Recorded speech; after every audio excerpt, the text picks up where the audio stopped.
पड़ी, इधर जिस्म से रूह निकली, उधर 4 कंधों की जरूरत पड़ी। और हजरत जब चारों कंधे उसे कब्रिस्तान की तरफ लेकर के गए तो फिर पक्का मकान किसी काम का नहीं रहा, रोजगार किसी काम का नहीं रहा, जायदाद किसी काम की नहीं रही, साजो सामान किसी काम का नहीं रहा, दुनिया के असबाब किसी काम के नहीं रहे, हजरात वाले तिजारत किसी काम का नहीं रहा, प्रॉपर्टी किसी काम की नहीं रही, खूबसूरत महल किसी काम के नहीं रहे।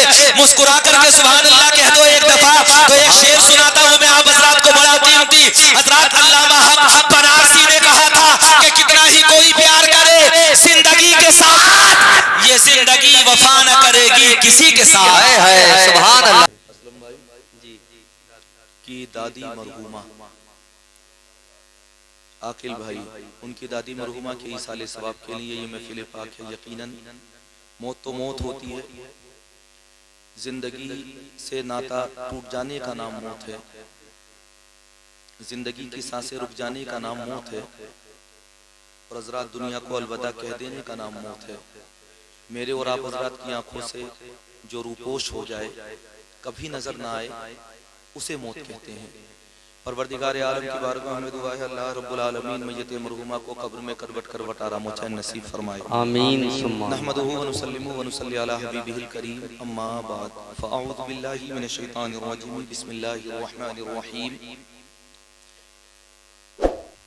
अय्नमा तकूनु युद्रिकुमुल मौत वलौ कुंतुम फी बुरूजिन मुशय्यदा, क़ाल अल्लाहु तआला फी मक़ामिन आख़र अल्लज़ी ख़लक़ल मौता वल हयाता लियब्लुवकुम अय्युकुम अहसनु अमला।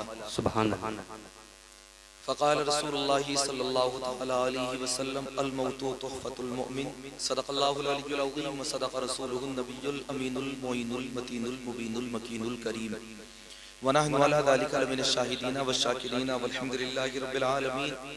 एक चराग़े इश्क से जलते गए कितने चराग़, खाक का हर ज़र्रा माहो का कशा बनता गया।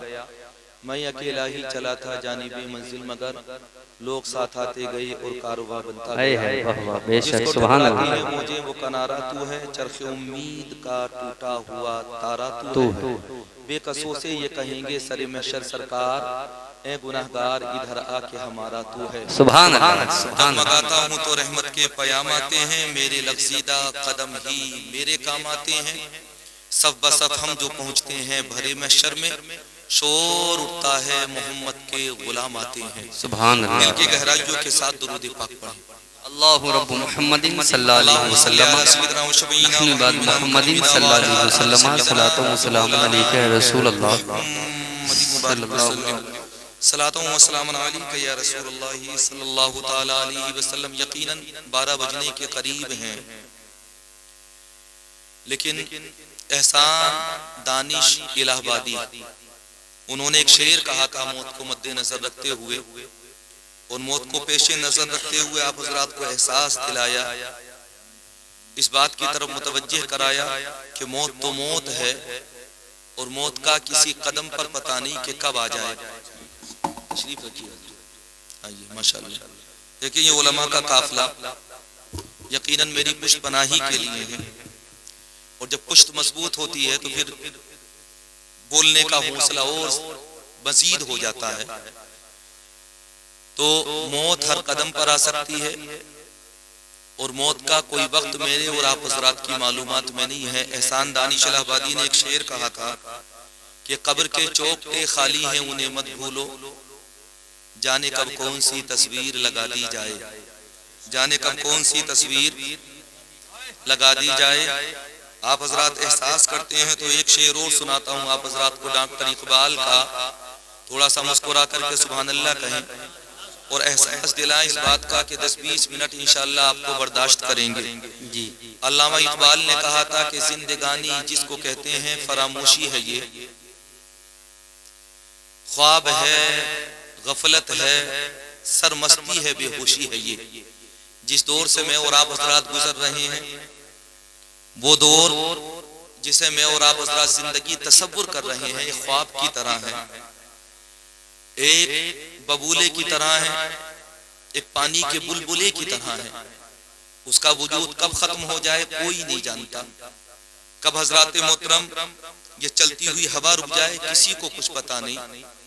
कब जिंदगी की सांसें अंदर की अंदर रह जाएं और बाहर की बाहर रह जाए, कोई यकीन के साथ ये नहीं कह सकता कि जो सांस अंदर जा रही है वो बाहर आएगी कि नहीं आएगी, और जो सांस बाहर आ रही है वो अंदर वापस जाएगी कि नहीं जाएगी।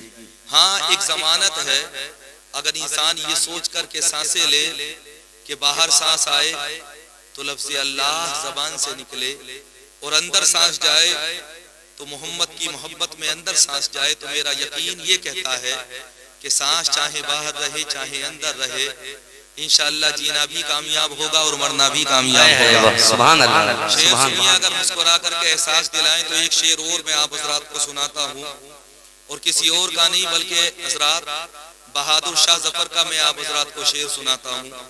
शेर आप हजरात ने बहुत सुने होंगे और यकीनन सुने होंगे, अच्छे अच्छे शेर आप हजरात सुनते हैं, लेकिन मौत के ताल्लुक से नस्म लिखते हुए बहादुर शाह जफर ने कहा था 1857 के जंगे आजादी के वो बहादुर, वो बतल, वो बेमिसाल शख्सियत कि जमाना हो गया वो आज कल भी बहादुर थे, आज भी बहादुर हैं और कयामत तक बहादुर रहेंगे।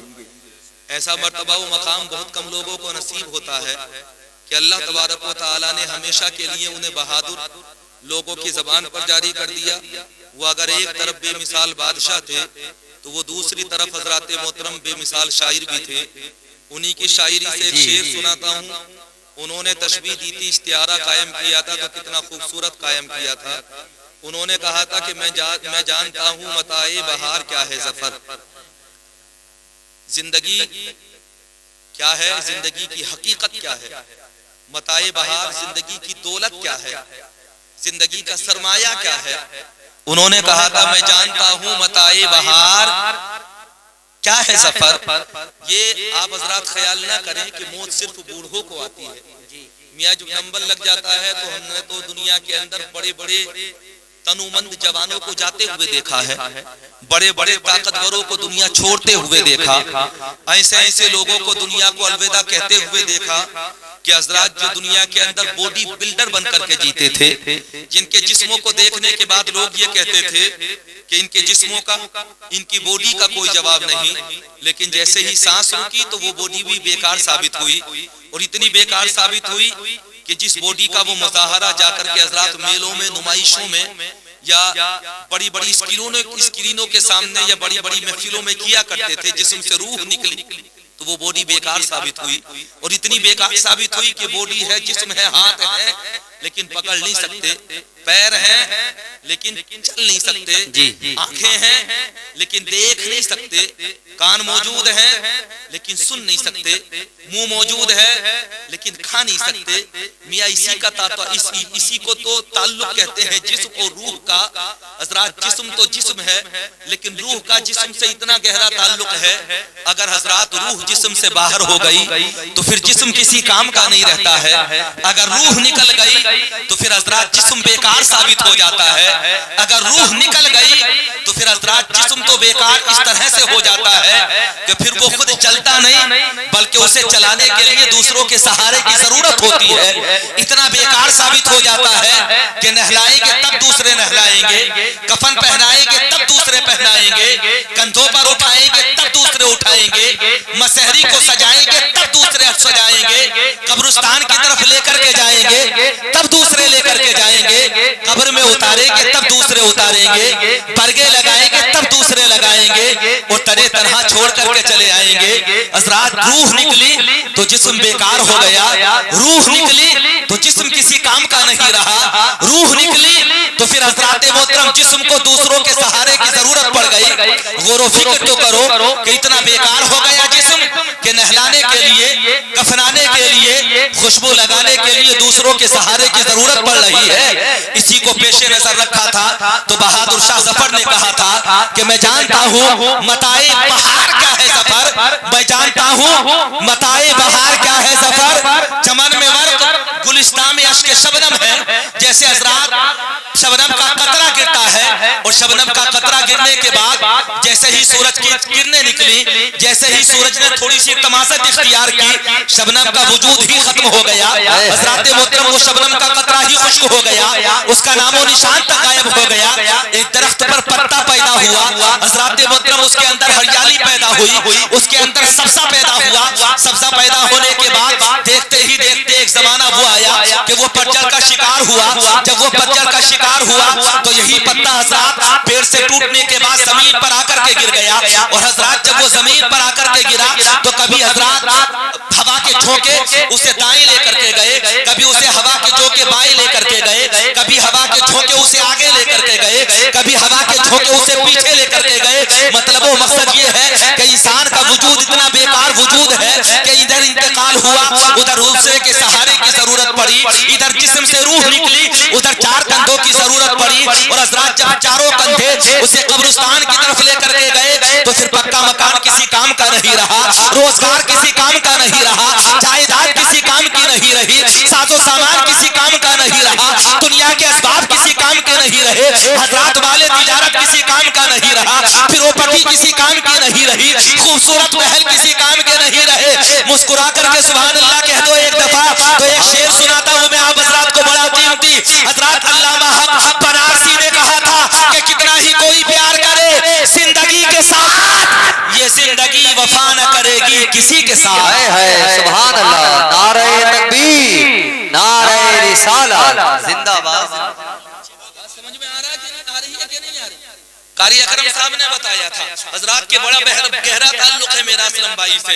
एक दफा मेरी भी बात हुई थी, आपने जो बात कराई थी उस वक्त में मुझे याद है, गालिबन इमाम साहब के ताल्लुक से गुफ्तगू चल रही थी, तब बात हुई थी। हजरात यकीनन इमामों का और मुक्तदियों का ताल्लुक इतना ही गहरा ताल्लुक होना चाहिए। इमाम अगर चला जाए तो रिश्ता खत्म थोड़ी होता है, मियाँ इमाम के जाने के बाद में तो रिश्ता और ज्यादा मजबूत हो जाता है। तुम ये सोच रहे हो कि इमाम जब तक मस्जिद में है तब तक उसकी कदर की जाएगी, जब तक हजरात वो मुसल्ला इमामत पर खड़ा हुआ है तब तक उसकी इज्जत की जाएगी। एक बात मैं तुम्हारे ज़हनों में उतारना चाहता हूँ, नमाज दुनिया में पढ़ रहे हो, फजर भी पढ़ रहे हो, जोहर भी पढ़ रहे हो, असर भी पढ़ रहे हो, मगरिब भी पढ़ रहे हो, इशा भी पढ़ रहे हो, हर नमाज इमाम के पीछे जाकर के पढ़ रहे हो।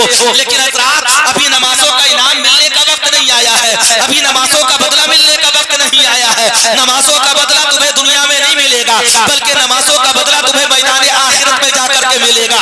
इसलिए किसी भी इमाम से ताल्लुक खत्म मत करो। जिस तरह से तुम दुनिया में इमाम के पीछे नमाजें पढ़ा करते थे, उसी तरह से हदीस पाक में आता है मैदान महशर में रब इरशाद फरमाएगा कि आज इमाम आगे होगा, मुक्तदी पीछे पीछे होंगे, इमाम अल्लाह अकबर कहेगा, मुक्तदी पीछे पीछे अल्लाह अकबर कहेंगे। अल्लाह इरशाद फरमाएगा ऐ इमाम, जो मुक्तदी तेरी इब्तिदा में नमाजें पढ़ा करते थे आज सबको लेकर के जन्नत में चला जा। मतलब वो मकसद ये है कि नमाजें दुनिया में पढ़ी जाती हैं और इनामात अल्लाह की बारगाह से मिला करते हैं। वाह वाह, सुभान अल्लाह, सुभान अल्लाह। ये रिश्ता इसलिए खत्म नहीं होता है बल्कि रिश्ता और गहरा हो जाता है। मेरे और आप हज़रात के यहाँ पर तो आदत हो गई इमाम बदलने की, हर 6 महीने में बदला जाता है। एक जगह पर तो मुझे बताया बोले 6 महीने में 37 बदले गए। कितने? 6 महीने में 37 बदले गए। मैंने कहा भी मामला क्या होता? बोले 2-4 बुड्ढे ऐसे हिल गए हैं, ऐसे हिल गए हैं कि उनकी आदत ये हो गई है कि इमाम साहब आते तो एक तो क्या था, बोले किरात अच्छी नहीं।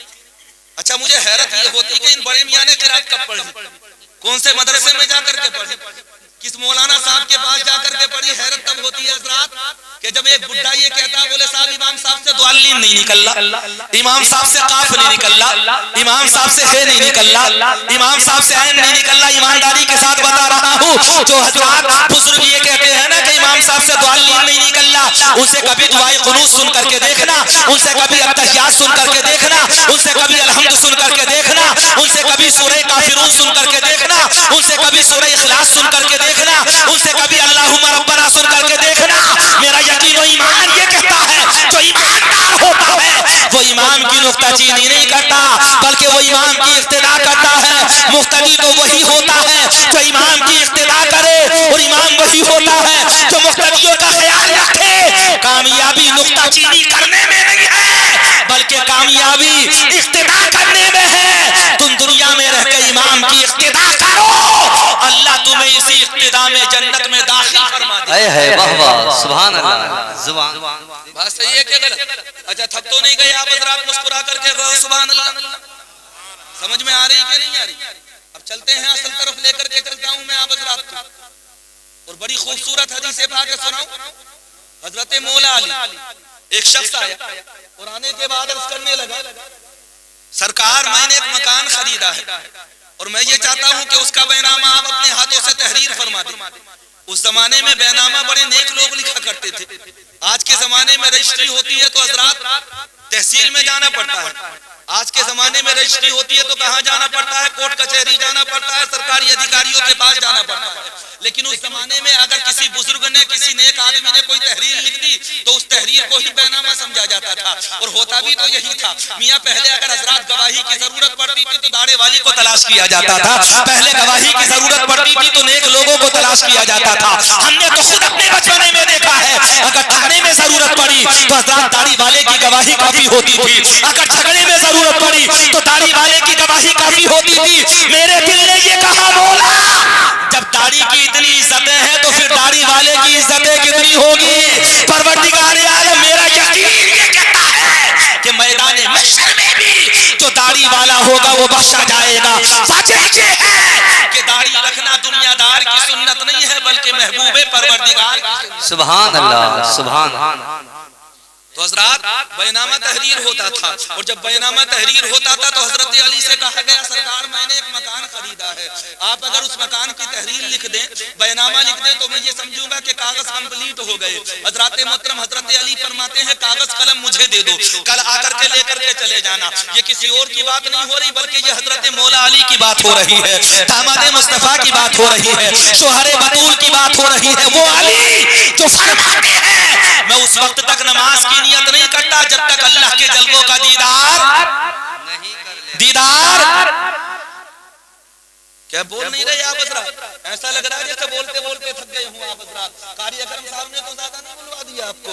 कारी सखावत साहब बैठे हुए हैं, ये भी बिल्कुल मेरे बाएं बाजू के करीब बैठे हुए हैं। हो सकता है इन्होंने ज्यादा बुलवा लिया हो आप हजरात को। मियां तरन्नुम वाले तो तरन्नुम वाले होते हैं, जहाँ चाहते रुक के बुलवा लेते। जिसके पास आवाज है उसका क्या ठिकाना? वो तो जहां लहजा बना दे वही सुभान अल्लाह, जहां थोड़ी सी ताल मिला दे वही सुभान अल्लाह। हजरात जहां थोड़ी सी हजरात ऊंच नीच कर दे वही सुभान अल्लाह, जहां थोड़ा सा वो शेरों को उठा दे वही सुभान अल्लाह। आवाज वाले की क्या है? आवाज थोड़ी होती, आवाज तो जादू होता जी। क्या होता आवाज? ये तो सर चढ़ करके बोलता। जहां कोई ना बोले वहां आवाज वाले को खड़ा कर दो, ना बोलने वाला होगा वो भी बोल जाएगा। तो मुझे तो ऐसा लग रहा कि आपके ज्यादा बुलवा लिया। उसकी वजह ये थी कि मुझसे पहले जितने आए थे वो सब तरन्नुम वाले थे, वो सब लहजे वाले थे। हजरात मोहतरम जितने आए थे वो सबके सब अच्छी आवाजों वाले थे। लेकिन अल्लाह का शुक्र है, आवाज जैसी भी सही लेकिन निस्बत बरेली शरीफ से, और बरेली शरीफ का बांस बड़ा हजरात मशहूर होता है। अगर बरेली का सुरमा मशहूर है तो बरेली का बांस भी बड़ा मशहूर है। एक शायर ने कहा था, शेर सुनो तवज्जो के साथ में, कि ज़मीन क्या है फलक भी सजाया जाता है और नबी का जश्न वहां भी मनाया जाता है। वो जिसके सर पे हो गुमराहियत का भूत सवार, उसे की चोचा बुलाकर जलाया जाता है। और नजर में जिसकी ना हो गुंबदे शरीफ उसे बरेली का सुरमा लगाया जाता है। वाह वाह, सुभान अल्लाह, सुभान अल्लाह। हमें पता है आवाज अच्छी नहीं है, लेकिन पता है कि दर्स जो मौलवी नदवा से लिया होता है अच्छा है तो नहीं। कोई ईमानदारी से बता दो, यकीन तो यही है कि नहीं होगा कोई, और अगर होगा भी तो क्या दिक्कत वाली बात है भाई? वो अपने आप को देवबंदी कहते, हम तो कहते हैं कि अल्हम्दुलिल्लाह हम सुन्नी। वो कहते हैं कि हम अशरफ अली को मानने वाले हैं, हम तो अल्हम्दुलिल्लाह आला हजरत को मानने वाले हैं, महतूम पाक को मानने वाले हैं, आले रसूल को मानने वाले हैं, शाह बरकतुल्लाह को मानने वाले हैं, साबिर पाक को मानने वाले हैं, महबूब इलाही को मानने वाले हैं, फरीदुद्दीन को मानने वाले हैं, खुदा की कसम कुतुबुद्दीन को मानने वाले हैं, गरीब नवाज को मानने वाले हैं। और जिन पीर का हजरात महीना चल रहा है वो से पाक को मानने वाले हैं। और हमें यकीन है इस बात का कि मेरे अमाले सियाह ने किया जीना दो बार, जहर खाता तेरे इशाद ने खाने ना दिया, और मेरे अमाल का बदला तो जहन्नम ही था। मैं तो जाता मेरे सरकार ने जाने ना दिया। हाय हाय, सुभान अल्लाह। एक बहुत अच्छा नुक्ता बताऊंगा आप हजरात को, लेकिन उससे पहले सुन लो, शेर सुना रहा था 6 मिसरे आप जी। अरे साहब 6 मिसरे सुना रहा था, सुनोगे? सुनोगे? कहो सुभान अल्लाह। मैंने पहले ही कह दिया बचा करके मेरा खिदमत रखना। वरना मैं सोचूंगा कि मेरे बदले का भी निपटा दिया सब कारी अकरम साहब पर या कारी सखावत साहब पर, वरना जुबैर रजा हस्सानी ने तो यकीनन छोड़ा ही नहीं होगा हजरात को। हजरात जहां खूबसूरत लबो लहजा होता है। अब शेर सुनिए, इनसे तरन्नुम में सुने हैं, मुझसे तहत में सुनो। भाई अल्लाह के यहाँ पर आवाज नहीं देखी जाती, अल्लाह के यहाँ पर इखलास देखा जाता है। जी बेशक। एक बात बताओ, अरब की सरजमीन पर एक तरफ हजरत अब्दुल्ला इब्ने मक्तूम थे और दूसरी तरफ बिलाल हबशी। कौन? बिलाल हबशी। लेकिन जब मक्का फतेह हुआ तो मुस्तफा ने काबे की छत पर किसे चढ़ाया? हजरत बिलाल हबशी को चढ़ाया। अल्लाह की बारगाह में ज़बान की लुकनत नहीं देखी जाती, अल्लाह की बारगाह में दिल देखा जाता है, इखलास देखा जाता है। मियां इखलास सच्चा होता है तो काबे की छत पर बिलाल हबशी खड़ा होता है। सुभान अल्लाह, सुभान अल्लाह। दर्श जो मौलवी नदवा से लिया होता है। शेर सुन रहे हो? अभी मत कहियो सुभान अल्लाह, है नहीं? आखिरी वाले मिसरे पर भी मत कहना सुभान अल्लाह, क्योंकि मिसरा ही ऐसा, मिसरा ही ऐसा। ये तो चटकीला चटकीले को आप हज़रात जानते हैं, मिर्च मसाला ठीक ठाक। आज के जमाने में तो वैसे भी HMT के चल रहे। जब खाना तैयार होता तब भी कह दिया जाता, बोले साहब घी भी हो, है नहीं? तो वो ब्रांडेड होना चाहिए, क्वालिटी का होना चाहिए, अच्छी कीमत का होना चाहिए। तो आज के वक्त में हजरात चटकीला मामला आप जानते ही हैं। और हम तुमों की बराबर चटकीला खाने का शौकीन कौन है? मुसलमान पड़े हुए हैं पीछे चटकीले के। अखबानपुर के जा रहे हैं जाफरान में मुर्गा खाने। जाफरान में खाने जा रहे हैं और गुलशने करीम का तो मामला अपनी जगह पर है। तो हमारी बारी पर चटकीला कौन खा रहा है आज के जमाने में? मियां इतना खा रहे हैं, इतना खा रहे हैं कि हज़रात मोहतरम बेहिसाब खा रहे हैं, बेपनाह खा रहे हैं। अफगानी हम खाते हैं, चिकन टिक्का हम खाते हैं, चिकन जंगेजी हम खाते हैं, चिकन कढ़ाई हम खाते हैं, चिकन हांडी हम खाते हैं। अल्लाह की इतनी नेमतें खाने के बाद अगर अल्लाह की नेमतों का शुक्रिया अदा ना करें तो फिर बताओ कि हमारी नेमतों में इजाफा होगा? अल्लाह इरशाद फरमाता है, कुलू वशरबू मिन रिज़्क़िल्लाह, खाओ पियो अल्लाह के रिज़्क़ से, लेकिन अल्लाह के पाक रिज़्क़ से खाना। परवरदिगार आलम इरशाद फरमाता है, खा लो लेकिन अल्लाह की नेमतों का शुक्रिया जरूर अदा करते रहना। कामयाब वो नहीं होता जो सिर्फ खाता है, कामयाब वो होता है जो खाने के बाद अल्लाह की नेमतों का शुक्रिया अदा करता है। अगर एक लुकमा मुंह में चला जाए तो ये तसव्वुर कर लेना कि हो सकता है दूसरा लुकमा मुंह में जाए या ना जाए। सच्ची बात है। अब सुनिए 6 मिसरे। दर्श जो मौलवी नदवा से लिया होता है, अली साहब, दर्श जो मौलवी नदवा से लिया होता है उससे अच्छा तो बरेली का गधा होता है। दर्श जो मौलवी नदवा से लिया होता है उससे अच्छा तो बरेली का गधा होता है। वजह बयान कर सकता हूँ, दलील पेश कर सकता हूँ, लेकिन वक्त इतना नहीं है। इसलिए हज़रात मोहतरम थोड़ा सा खुलासे में ना जाकर के, वजाहत में ना जाकर के, तौज़ीह व तशरीह ना करके सिर्फ शेर सुनाई देता हूँ कि दर्श जो मौलवी नदवा से लिया होता है उससे अच्छा तो बरेली का गधा होता है। और मर गया मिलके खिलाफत मेरा शाह रज़ा का दुश्मन, हर बुरे शख्स का अंजाम बुरा होता है। और मैं उसे महफिले सरवर से उठा देता हूँ जिसका पैजामा बहुत ज्यादा उठा होता है। वाह वाह वाह, सुभान अल्लाह। हमारी दुश्मनी न किसी के कुर्ते से न पैजामे से। ईमानदारी के साथ बताओ, हमारी दुश्मनी किसी के कुर्ते से? भाई घुटनों की जगह चाहे ऊपर तक का पहन लो, शोर पहन लो, हमें कोई एतराज नहीं। पैजामा पहनना चाहते हो जितना ऊंचा चाहो पहन लो, हमें कोई एतराज नहीं। ये तुम्हारी अपनी मर्जी है। सर ढांपोगे तो ये तुम्हारा मामला है, ना ढांपोगे तब तुम्हारा मामला है, हमें कोई गरज नहीं। लेकिन हाँ इतना जरूर जानते हैं कि अतलसो कम ख्वाब के लिबास पहन लो, रेशमी लिबास पहन लो, हजरात तारे सितारे लगे हुए लिबास पहन लो, हजरात मोहतरम कीमती कपड़े पहन लो, लीलन नहीं बल्कि ब्रांडेड पहन लो, हजरात डायमंड्स का पहन लो, सियाराम का पहन लो, कितना ही कीमती कपड़ा पहन लो। अगर जूते पहनना चाहते हो तो रेड चीफ के पहन लो, और चार उससे आगे बढ़ना चाहते हो तो हिच के पहन लो, सैंडल पहनना चाहते हो तो लिबर्टी के पहन लो। लेकिन एक बात मैं तुम्हें बताना चाहता हूँ, कीमती लिबास पहन लो, ये तुम्हारी जिंदगी में तुम्हारा साथ देगा। अगर कीमती लिबास तुम्हारे जिस्म पर है और तुम मुस्तफा के सच्चे आशिक नहीं हो तो खुदा की कसम हम तुम्हें ठोकर लगा देंगे। और अगर तुमने फटा हुआ लिबास पहन रखा है, पोशीदा कपड़े पहन रखे हैं, हजरात पैबंद लगा हुआ लिबास तुमने पहन रखा है, और खुदा की कसम तुमने टाटा लिबास से वतन कर रखा है, लेकिन तुम मुस्तफा के गुलाम हो तो हम आगे बढ़कर तुम्हें सीने से लगा लेंगे। और दुनिया वालों को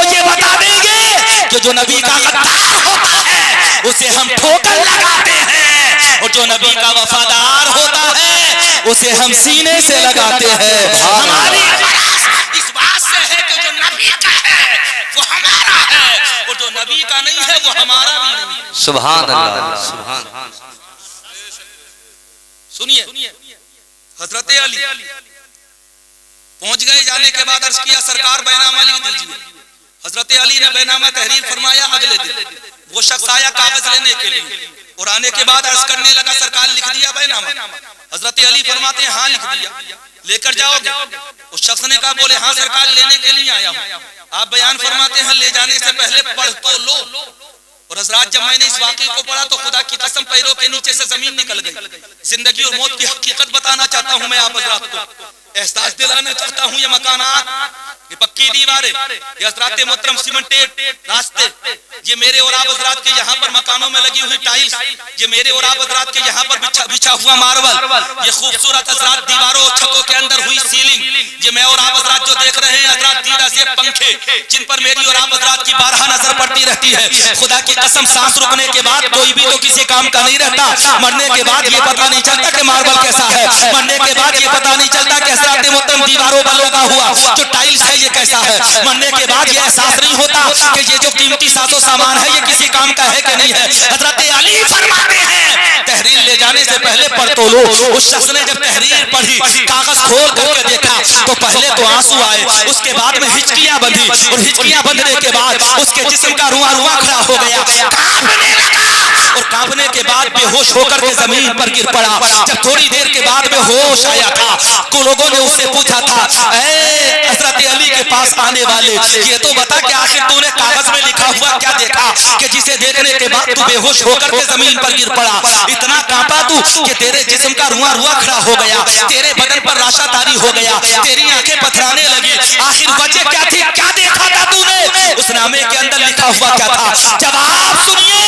वो शख्स कहने लगा मुझे पता चल गया, दुनिया के मकान की कोई हकीकत नहीं है। अगर हकीकत है तो कब्र की है। दुनिया के मकान में तो हजरात हम उजाला कर ले, हजरात मोहतरम हम फानूस जला ले, कुमकुमे जला ले, मरकरी जला ले, एलईडी लगा ले, हजरात महंगी से महंगी लाइटें जला ले, सिर्फ दुनिया तक साथ में रहती है। लेकिन मरने वाले को तो हम अंधेरी कब्र में दफन करके आते हैं, मनो मिट्टी तले दबा करके आते हैं। ना फानूस रखते हैं, ना कुमकुमा लगाते हैं, ना मरकरी लगाते हैं, ना लालटेन का इंतजाम करते हैं। मैंने कहा मकान में तो हर तरह की रोशनी थी, आखिर कब्र में रोशनी क्यों नहीं? तो जवाब देने वाले ने जवाब दिया था मकान में रोशनी इसलिए की थी क्योंकि वो दुनिया थी, कब्र में रोशनी इसलिए नहीं की क्योंकि यहाँ पर चराग की जरूरत नहीं, कुमकुमे की जरूरत नहीं, मरकरी की जरूरत नहीं, एलईडी की जरूरत नहीं। यहाँ पर तो सिराज मुनीरा आने वाला है, यहाँ तो रहमतुल लिल आलमीन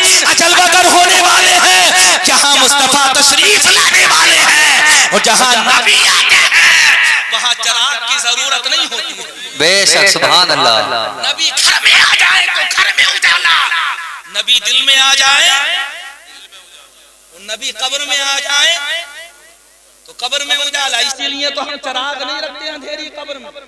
हमें पता है मुस्तफा आएंगे तो उजाला ही उजाला हो। लहद में इश्क़े रुखे शक का दाग लेके चले, अंधेरी कब्र सुनी थी। ये चराग ऐसा है जिसकी रोशनी पूरी दुनिया में है। सुनाऊं शेर एक और सय्यदी सरकार आला हज़रत का। मुस्तफा जलवागर होंगे कब्र में चेहरे बद्दुहा, वो चेहरा जिसके बारे में सय्यदी सरकार आला हज़रत तशबीह भी देते हैं। तो हुरूफ मुक़त्तआत से कहो सुभान अल्लाह।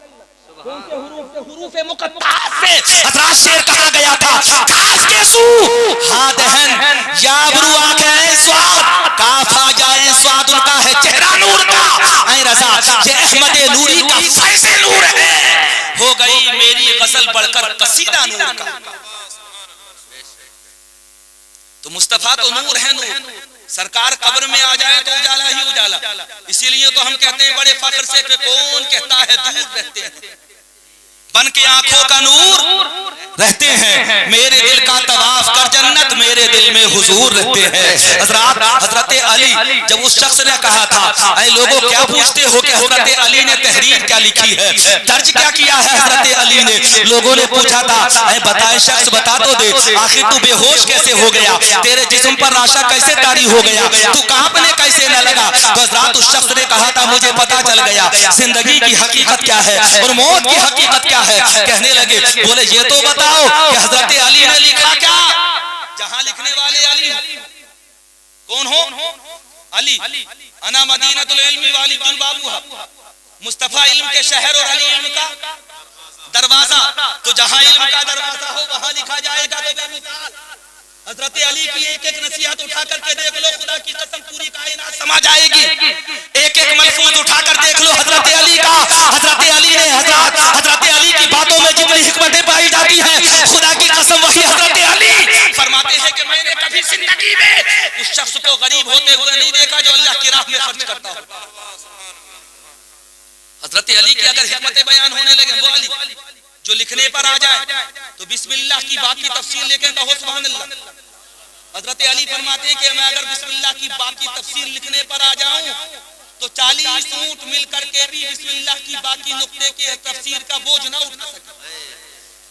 कहो सुभान अल्लाह। हजरत इल्म होगा कैसे नहीं, कोई वो होता है जिसे खुदा पढ़ाता है और कोई वो होता है जिसे मुस्तफा पढ़ाते हैं। जिसे खुदा ने पढ़ाया है वो आमिना का लाल है और जिसे मुस्तफा ने पढ़ाया है वो दामाद मुस्तफा है। हजरत अली कौन है, पढ़ाने वाले मुस्तफा और पढ़ने वाले सुना नहीं आप हजरत फतेह खैबर के मौके पर। कहो सुभान अल्लाह। अच्छा सच्ची बात बता रहा हूँ, अगर सुभान अल्लाह कहते रहे तो बहुत जल्दी खत्म करने वाला, और अगर सुभान अल्लाह नहीं कही तो फिर बहुत लंबा चलने वाला। जितना मुझे ट्रेन ने इंतजार करवाया ना, पहली दफा फंसा हूँ ऐसा रेलवे फाटक, वो भी हकीमपुर वाला। खड़ा खड़ा सोच रहा था मैंने कहा यार हकीमपुर की हिकमतें ही अलग है, ये तो पूरे प्रोग्राम को निकलवाने फिर रहा। पहले एक ट्रेन निकली, मैंने सोचा चलो अब खुल जाएगा, उसके बाद में फिर दूसरी आई, थोड़ी देर इंतजार करने के बाद मैंने कहा खुल जाएगा। उसके बाद में भी हजरत कार वाले निकल करके बाहर टहल रहे थे, लेकिन मैं बराबर कार की सीट पर जमा हुआ था और ये सोच रहा था कि इधर फाटक खुले और उधर ड्राइवर से कहूं कि जल्दी से आगे बढ़ाओ। लेकिन मुझे क्या पता था दूसरी निकली, फिर इंतजार, और इंतजार की घड़ी कितनी सख्त होती है आप जानते हैं। कभी देखा रोजे में इफ्तार के वक्त में, देखा है रोजे में इफ्तार के वक्त में, नहीं देखा, भूल गए आप हजरात। रोजे के वक्त में देखो जब सहरी खाते हैं ना, सहरी तो आधा घंटा भी ऐसा चला जाता है कि एहसास तक नहीं होता, और जब इफ्तार का वक्त आता है ना तो 2 मिनट भी बड़े भारी लगते हैं। ऐसा लगता है जैसे 60 सेकंड का मिनट नहीं, बल्कि हजरात आज मिनट भी 60 मिनट का हो गया हो, ऐसा एहसास होता है। इफ्तार के वक्त में एहसास करना, इंतजार की घड़ियां बड़ी शदीद होती है। जाकर के पूछो मदीने में उन बच्चियों से जिन्होंने नबी का इस्तकबाल किया था जब मुस्तफा आए थे ना मदीना, और मदीने की बच्चियों से पूछा गया था, ऐ मदीने की बच्चियों तुम बताओ तुमने मुस्तफा का इंतजार किया, वक्त कैसा गुजरा। तो मदीने की बच्चियां कहती हैं सुबह से लेकर के शाम तक हम मदीने के पहाड़ों पर खड़े होकर के मुस्तफा की आमद का इंतजार करते रहते थे, और जब नबी नहीं आते थे ना तो शाम को पसमोटा चेहरा लेकर के अपने अपने घरों को चले जाते थे। फिर अगली सुबह आकर हजरात मदीने के पहाड़ों पर खड़े हो जाते थे। आमिना का लाल आएगा और आकर के हजरात मदीनतुल मुनव्वरा को ये सबसे मदीनतुल मुजल्ला बना देगा। हजरात मोहतरम मुस्तफा जाने रहमत आए और नबी रहमत जैसे ही आए तो मदीने की लड़कियों ने कहा था इंतजार की घड़ियां खत्म हो गई, तलाल बदरू अलैना। मदीने की लड़कियों ने कहा था हमारे ऊपर ऐसा चांद तुलू हुआ जो आज तक किसी के ऊपर तुलू नहीं हुआ। पता चल गया इंतजार जब होता है तो हजरात इंतजार का मामला ये होता है कि वो बड़ा सख्त होता है, लेकिन इंतजार के बाद में अगली घड़ियां कभी कभी रहमत और बरकत वाली भी होती है। दूसरी ट्रेन निकली गाड़ी, उसके बाद में फिर तीसरी, मैंने कहा तो खुल ही जाए। 3 ट्रेनें निकल गई। अब हमारे यहाँ तो वैसे भी 3 अदद को बड़ी अहमियत दी जाती है, 3 अदद को अहमियत दी जाती है ना हम लोगों के यहाँ। तो मैंने कहा चलो 3 हो गए। 3 मर्तबा सुभान रब्बी अल अज़ीम कहने के बाद, सुभान रब्बी अल आला कहने के बाद हमारा रुकू और सजदा भी खत्म हो जाता। मैंने कहा चलो 3 गुजर गए, लेकिन क्या पता था कि आज निस्बतें 4 तक पहुंचेंगी। कहां तक? 4 तक पहुंचेंगी, 4 ट्रेन है और 4 गुजरने के बाद में जब मुंह उठा करके देखा तब किसी ने आवाज लगाई, बोले भी अब खुलने वाला, जल्दी बैठो अपनी अपनी गाड़ी। हम तो पहले ही बैठे हुए थे। इंतजार की घड़ियां मियां बड़ी सख्त होती हैं, इतनी सख्त होती है इंतजार की घड़ियां, इतनी सख्त होती है हजरात जिसका एहसास नहीं कर सकते। इंतजार का मिनट बड़ी मुश्किलों से गुजरता है। आप हजरात देखें कभी जिस्म से जिसके रूह निकल रही हो तब एहसास करना। हजरात कितने लोग उसके करवट पे खड़े होकर कलमा पढ़ते हैं, कितने लोग उसके करवट पे खड़े होकर के सूरह यासीन शरीफ पढ़ते हैं, कितने लोग उसके करवट पे खड़े होकर के सूरह मुल्क पढ़ते हैं, कितने लोग उसके करवट पे बैठने के बाद सूरह रहमान की तिलावत करते हैं। लेकिन मरने वाले से पूछो, खुदा की कसम अगर सख्ती होने लगे ना, सख्ती होने लगे तो वो मरने वाला, हदीस पाक में आता है, हजरात मोहतरम बुजुर्ग बयान फरमाते हैं, उलमा की किताबों के अंदर मैंने पढ़ा है, जब हजरात चाकरी का वक्त होता है और वो आखिरी लम्हा होता है तो वो मरने वाला कहता है, मौला ऐसा लग रहा है कि मुकम्मल जिंदगी की इस एक लम्हे के सामने कोई अहमियत ना हो, परवरदिगारे आलम इसकी कोई वक़्त ना हो, क्योंकि जिस्म से जब रूह निकलती है मियां मुस्तफा का करम हो जाए तो मरने वाला ये कहता है, कर वक्त अजल सर तेरी चौखट पे रखा हो, जितनी हो कज़ा एक ही सजदे में अदा हो। और खुदा ना खास्ता अगर सख्ती होने लगे तो मुंह में पानी डाला जाए तब भी वो अंदर नहीं जाता। लोग कहते हैं आबे ज़मज़म ले आओ साहब, वो उतर जाएगा हल्क के नीचे। अल्लाह की मर्जी के बगैर एक कतरा नहीं उतर सकता कभी हल्क के नीचे। अल्लाह अगर चाहे तो कोई मौत नहीं दे सकता और अल्लाह अगर चाहे तो कोई जिंदगी के लम्हों में इजाफा नहीं कर सकता। ये अल्लाह की कुदरत है मियां, इसलिए अल्लाह से डरते रहा करो हमेशा। हम वक्त अल्लाह से डर करके रहो और अल्लाह से डरना बेपनाह जरूरी है। बस रात इंतजार की सातें तो इंतजार की सातें होती है, ये बड़ी सख्त होती है, इतनी मुश्किल होती है कि जिसका अंदाजा कोई नहीं कर सकता है।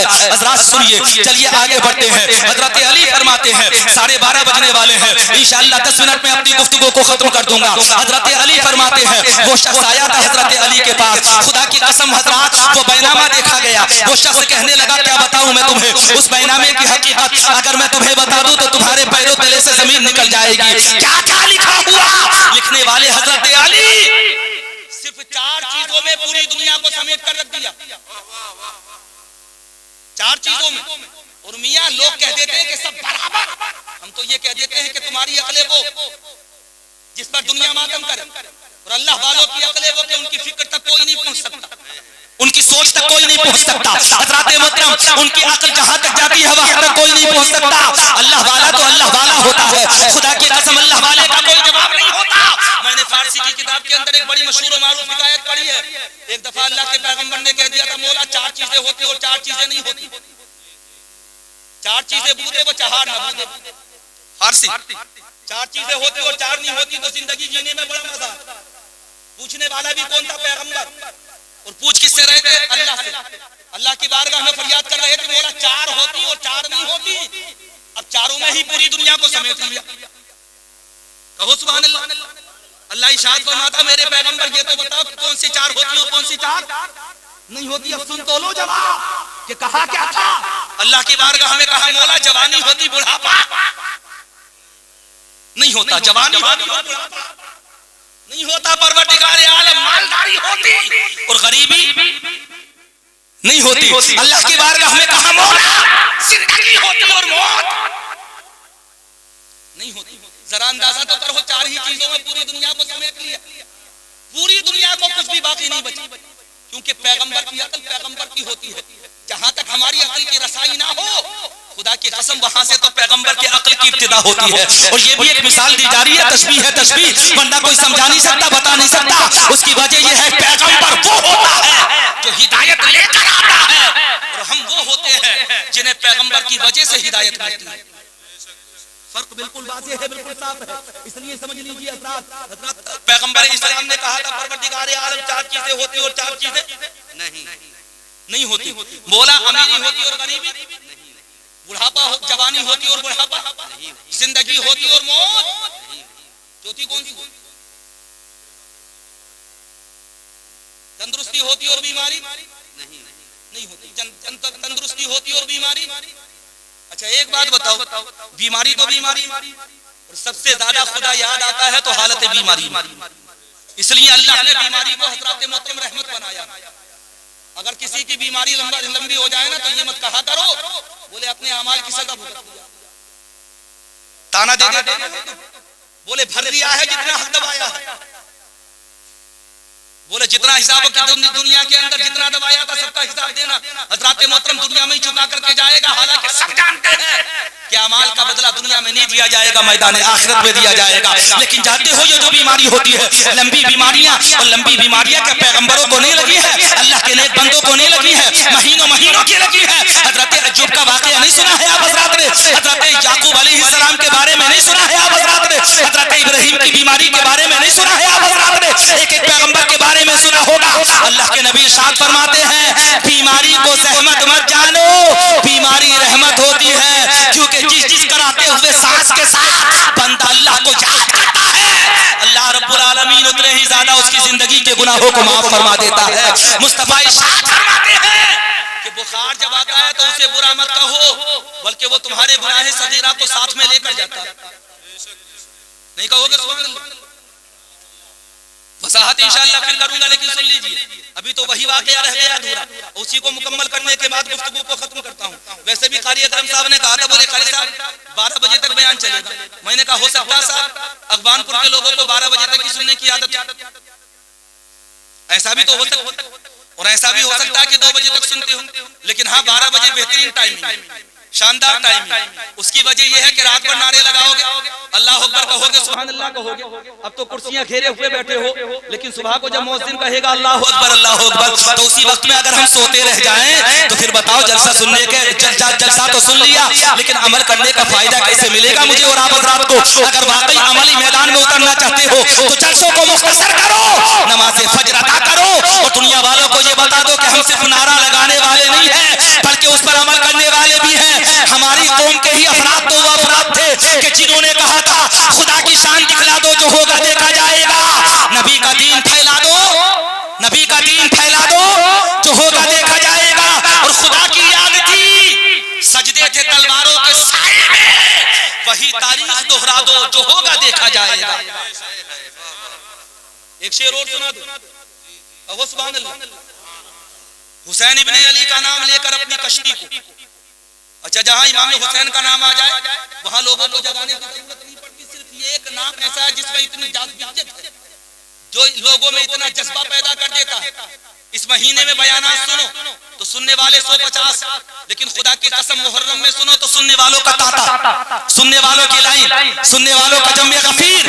जहां मजमा बेदार ना हो वहां हुसैन का नाम लेकर के देखना, जहां मजमा बेदार ना हो वहां शहीदाने करबला का तज़किरा करके देखना, जहां मजमा बेदार ना हो वहां हुसैन की भूख का जिक्र करना, जहां मजमा बेदार ना हो वहां हज़रत इमाम हुसैन की प्यास का तज़किरा करना, जहां मजमा बेदार ना हो वहां शहादत हज़रत अब्बास बयान करना, जहां मजमा बेदार ना हो वहां हज़रत अली असगर के हल्क में लगने वाले तीर का तज़किरा करना। मेरा यकीन ये कहता है मुसलमानों को कोई बेदार ना करे, नाराए हैदरी नाराए हुसैन मुसलमानों को बेदार कर देता है। वजह ये है हमें पता है कि हुसैन मुस्तफा के हैं और मुस्तफा हुसैन के हैं, और जो हुसैन का है वो मुस्तफा का है, जो मुस्तफा का है वो हुसैन का है। क्या सुना रहा था मैं आप हज़रात को? बताओ क्या सुना रहा था? अच्छा वहीं पर चलो, इसका मतलब ये, इसलिए तो मैं पूछना चाह रहा था कि आगे बढ़वाना चाह रहे हो या वहीं थोड़ी देर गुफ्तगू कराना चाह रहे हो? हज़रात सुनिए, हज़रत अली फरमाते, हज़रत अली के ताल्लुक से वो शख्स कहने लगा, बोले क्या बताऊं हज़रत अली ने लिखा क्या है? कहने लगे, बोले लिखा क्या? आप सुनना तवज्जो के साथ में। हज़रात मेरी तकरीर का निचोड़ असल बिल्कुल लुब्बे लुबाब, बिल्कुल खुलासा, बिल्कुल तशरीह, हज़रात मोहतरम बिल्कुल हिंदी की चिंदी करके आप हज़रात के सामने बयान कर रहा हूं, और बहुत जल्दी जल्दी बयान कर रहा हूं इसलिए ताकि वक्त भी बचे और आप हज़रात जल्दी जल्दी सुन ले। जल्दी सुनने का एक फायदा ये होता है कि लोग तवज्जो से सुनते हैं, जल्दी बोलने का एक फायदा ये होता है। और तरन्नुम वाले जो होते हैं ना, तरन्नुम वाले में इनका फायदा बहुत है, ये तो जब बोलना शुरू कर देना तो जहां याद ना आए वहीं सांस थोड़ा सा लंबा ले लेते हैं। सच्ची बात है, बिल्कुल ईमानदारी की। सुनिए, वो शख्स कहने लगा, क्या बताऊं हज़रत अली ने लिखा क्या? मुझे पता चल गया कि कब्र क्या है और मकान क्या है। कहने लगे क्या लिखा था हजरत अली ने, सुनना जुगले तवज्जो के साथ। उसके बाद डायरेक्ट गुफ्तगू को खत्म कर रहा हूँ। कहने लगा बोले क्या लिखा था, क्या बताऊं जिसे पढ़ करके मैं बेहोश हो गया, जिस्म पर राशि तारा उतारी हुई, हजरत आंखें पथरा गई, बेसाख्ता जिस्म कांपने लगा। क्या बताऊं क्या लिखा था। हजरत अली ने कहा बताओगे नहीं तो पता कैसे चलेगा कि हजरत अली ने लिखा क्या। हजरत बाबुल इल्म ने लिखा क्या, दामाद रसूल ने लिखा क्या, शोहरे बतूल ने लिखा क्या, बताओ क्या लिखा। जवाब देने वाले ने जवाब दिया, अरे मकान खरीदने वाले, महल खरीदने वाले, अच्छा मकान तामीर करने वाले, हर मकान में 4 कोने होते हैं। सुभान अल्लाह, मैंने पहले ही कह दिया था, जल्दी से कह दो सुभान अल्लाह। 4 कोने होते हैं हर मकान में। अब सुनना हकीकत, जिन मकानों पर हम फख्र करते हैं, जिन्हें हम बनाते हैं बड़े शौक से, हजरात मोहतरम जिनके बारे में ये यकीन करते हैं कि हमें हमेशा यहाँ पे रहना है, हमेशा का भी यकीन नहीं करते तो कम से कम ये जरूर सोच लेते हैं कि मकान बन जाएगा तो हम रहेंगे। हालांकि अल्लाह जानता है कि कौन रहेगा कौन नहीं रहेगा, अल्लाह जानता है कौन दरवाजे में दाखिल होगा कौन दरवाजे में दाखिल नहीं होगा। हजरत अली ने लिखा था, ऐ मकान खरीदने वाले सुन, जिस मकान को तूने खरीदा उसके 4 कोने हैं, 4 कोने, एक कोना मौत से मिला हुआ है, एक कोना ऐसे। इस कोने वाले कमजोर हैं, बच्चे बैठे हुए इसलिए कमजोर हैं। बच्चे तो बड़े जज्बाती होते हैं और माशाअल्लाह बच्चे होते भी अच्छे हैं। बच्चे अच्छे होते हैं, बच्चों की वजह से कभी कभी हमारे ऊपर आने वाली बलाएं दूर हो जाती हैं, परेशानियां दूर हो जाती, मुसीबतें दूर हो जाती हैं। ये बुजुर्ग भी बड़े काम के होते हैं, इनकी वजह से हजरात अगर बारिश ना हो रही है तो दुआ करो, इनके वसीले से अल्लाह बारिश फरमा देता है। बुजुर्ग भी बड़े काम के होते हैं, बच्चे भी बड़े काम के होते हैं। अगर जवानों के गुनाह बढ़ने लगे ना, हद से ज्यादा तजावुज करने लगे और हजरात जवानों के गुनाह की वजह से कोई मुसीबत आने लगे, परेशानी आने लगे, दिक्कतों का सामना होने लगे, तो छोटे छोटे बच्चों की वसीले से दुआ मांगना, बुजुर्गों के वसीले से दुआ मांगना। खुदा की कसम यही बच्चे और यही बुजुर्ग, इनकी वजह से कितने आने वाली मुसीबतें दूर हो जाती है, परेशानियां दूर हो जाती है। उलमा फरमाते हैं बारिश ना हो तो इनके वसीले से बारिश की दुआ करना, परवरदिगार आलम बारिश बरसा देगा। कहत के आसार पैदा हो गए हो, इनके वसीले से दुआ करना, खुदा की कसम कहत के आसार खत्म हो जाएंगे। उलमा फरमाते हैं बुजुर्ग बड़े काम के हैं, जवान बड़े काम के हैं, इसीलिए घर में जब तक बुजुर्ग रहता है घर में बरकतें रहती हैं। वो अगर चारपाई पर भी रहे तब भी बरकतें, और जब उसकी मसहरी उठ करके कब्रिस्तान में चली जाती है, खुदा की कसम घर खाली खाली हो जाता है। कभी देखना उस कमरे को जिसमें बुजुर्ग रहता है, कभी जायजा लेना उस चारपाई का जिस चारपाई पर खुदा की कसम तुम्हारा बुजुर्ग जिंदगी की आखिरी सांसें लेता है। बहुत दिनों तक तुम्हें मकान खाली लगेगा, वो हकीकत में सिर्फ मकान ही खाली नहीं होता, बल्कि बड़े बूढ़े के साथ की रहमतें भी कब्रिस्तान में उसके साथ चली जाती है। इसलिए कदर करो बड़े बूढ़ों की, इज्जत और तकरीम करो, तवाज़ो करो, जीते जी तवाज़ो कर लो। मरने के बाद में तो जितना चाहो फल सजा दिया, जितने चाहो अगरबत्ती लगा दिया, जितने चाहो हजरात किसी किस्म का फल मत छोड़ियो मरने के बाद।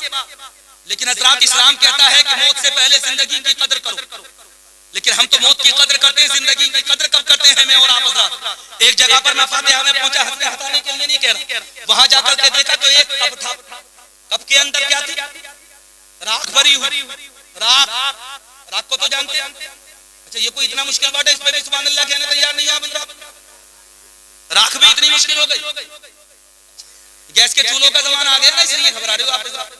बोले हजरत कहाँ राख भी मिलती है आज के जमाने में। आज के जमाने में तो बड़े बूढ़े भी परेशान है, हुक्का कहाँ से भरा जाएगा, आग कहाँ से आई, इंतजाम करके रख रहे हैं बेचारे अपना अपना। मैंने देखा फातिहा में एक तरफ हर तरह के फल सजे हुए थे, हर तरह के फल सजे हुए, दूसरी तरफ कप था, कप के अंदर क्या थी, राख के अंदर एक बीड़ी सुलग रही। अरे साहब तवज्जो देना, बिल्कुल सच्ची बात, बिल्कुल सच्ची बात। मैंने देखा, देखने के बाद मैंने कहा यार अगरबत्ती लगी हुई तो आज तक देखी थी, बीड़ी पर नजर पहली दफा पड़ी। मैंने किसी साहब से कंधा पकड़ करके पूछा कि बीड़ी का फायदा क्या है, ये तो बता दो। पढ़े लिखे तो थोड़े बहुत हम भी हैं, हमने भी पढ़ा है। बीड़ी का वाकया तो हमने कहीं नहीं पढ़ा, इसकी फजीलतें तो हमने कहीं नहीं पढ़ी, इसकी अजमतें तो किसी जगह पर जिक्र नहीं हुई। ये तो पीने वाला ही जानता है कि अंदर धुआं जाता है तो जायका कैसे होता है, और जब दूसरों के मुंह पर छोड़ा जाता है तब जायका कैसे होता। ये तो पीने वाला ही जानता है इसकी हकीकत को पीने वाला जाने। लेकिन ये बता दो कि इसकी फजीलत है क्या। ये जो तुमने कप के अंदर राख और राख के अंदर बीड़ी सुलगा रखी है, तो एक साहब कहने लगे, बोले हजरत मामला ये है कि इन्हें साकी साहब को बीड़ी से बड़ा लगाव तो बड़ी मोहब्बत करे थे, बीड़ी बड़ी शौक से पिए थे। तो मैंने कहा यार गलती की तुमने फातिहा में सुलगा के रखी, इसके कब्र के अंदर सुलगा कर रखा, तब अच्छा रहता क्या नहीं रहता? तो एक बात बताओ, कब्र के अंदर होती अल्लाह की बना।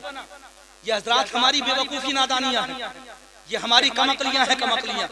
ये सिर्फ इसलिए बातें बताई जाती हैं ताकि हजरात की इबरत हासिल हो, हमें पता चले कि दौर तरक्की जिसे मैं और आप हजरात कहते हैं, आज के दौर में भी मैं और आप हजरात कितने पिछड़े हुए हैं, इस्लाम के ताल्लुक से कितनी मालूमात नहीं है। ये सही है कि जलसे ज्यादा हो रहे हैं, ये भी सही है कि उलमा ज्यादा है, ये भी सही है कि मस्जिदें पहले से पक्की बन गई, ये भी सही है कि हज़रत मोहतरम पहले मस्जिदों में पंखे भी नहीं होते थे, अब पंखों की जगह एसियां लग गई, ये भी सही है कि हज़रत मोहतरम जो लोगों ने तरक्कियां बड़ी हासिल कर ली, ये भी सही है कि इमामों को तनख्वाहें अच्छी दी जाने लगी।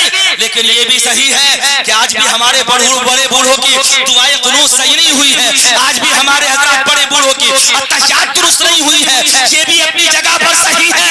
हज़रात पैसा अपनी जगह पर है और दीन की मालूमात अपनी जगह पर है, इसीलिए तो सरकार ने इरशाद फरमाया था तलबुल इल्मी फरीज़तुन अला कुल्ली मुस्लिम व मुस्लिमा। मुस्तफा इरशाद फरमाते हैं इल्म दीन का हासिल करना हर मर्द और औरत के ऊपर फर्ज है।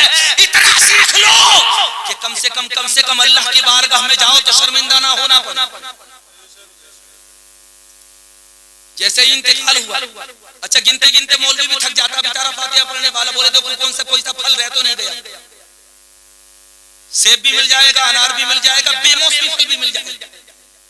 अच्छा उसका जमाना तो नहीं है, क्या कहते हैं तरबूज कोल्ड स्टोर वाला चल रहा है, आज के जमाने में आप हज़रात देख ले कोल्ड स्टोर वाला वो भी मिल जाएगा, तरबूज फातिहा में रखा हुआ।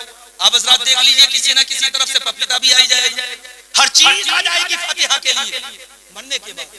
कब इस्लाम ये कहता है कि जिंदा रहते हुए कदर कर लो, कभी एक दो थैली लाकर के माँ बाप के हाथों में भी थमा दिया करो। हज़रात मोहतरम कभी एक दो किलो फल लाकर के माँ बाप के हाथों में थमा दिया करो, मरने के बाद में फातिहा दिलवाओ, बड़ी अच्छी बात है, सवाब का काम है, लेकिन जीते जी भी कदर कर लो। हज़रात एक सरहदी मुल्क के शायर के चंद मिसरे सुनाता हूँ, टफ है थोड़े से मुश्किल है, लेकिन उन्होंने कहा था जिक्र मिलने को मुश्तरी के साथ अपनी धरती की भी तो बात करो, मौत का एहतराम बरहक है, एहतराम हयात भी तो करो, मौत का नंबर बाद में आएगा, पहले जिंदगी की कदर कर लो, और मौत भी तो उसी की कामयाब होती है जो जिंदगी की कदर करता है।